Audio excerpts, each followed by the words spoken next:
Shalom sudah terkasih dalam Kristus dan salam jumpa dalam Renungan Harian Katolik.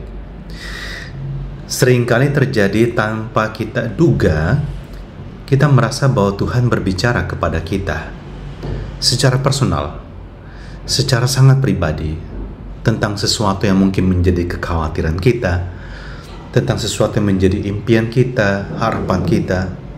Mungkin bahkan kita menantikan jawaban atas doa kita. Dan entah bagaimana Tuhan menyampaikan itu kepada kita. Entah bahkan melalui jawaban doa yang tidak kita sangka-sangka seperti apa.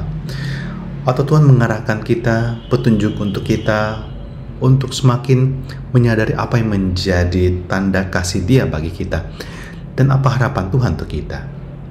Sebagai contoh, saya baru berjumpa dengan salah seorang anggota umat yang mengatakan bahwa dia baru saja mengikuti sebuah acara dan kemudian dia merasa bahwa dia disentuh oleh kuasa Roh Kudus.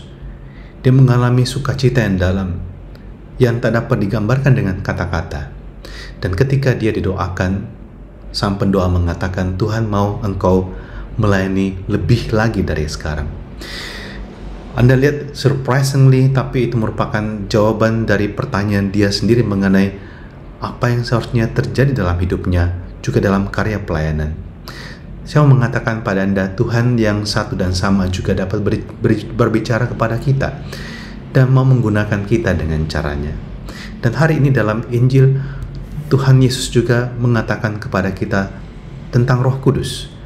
Roh Kudus berbicara pada kita, Roh Kudus menyapa kita, mengajarkan pada kita tentang kebenaran, tentang jalan hidup kita. Dan kita bersuka cita, kita punya penuntun seperti ini, suara Tuhan yang berbicara kepada kita. Maka ketika Anda berdoa, Anda minta juga sama Tuhan, Tuhan, apa yang ingin Engkau apa yang Kau inginkan supaya aku perbuat, apa yang Kau inginkan supaya aku menghidupinya. Mungkin pertobatan, mungkin juga untuk melakukan sesuatu, perbuatan kebaikan tertentu.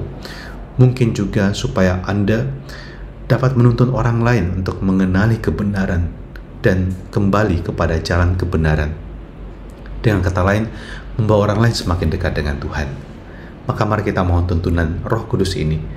Katakan, Tuhan, kirimkanlah Roh Kudus-Mu untukku, berbicaralah padaku, tuntunlah hidupku.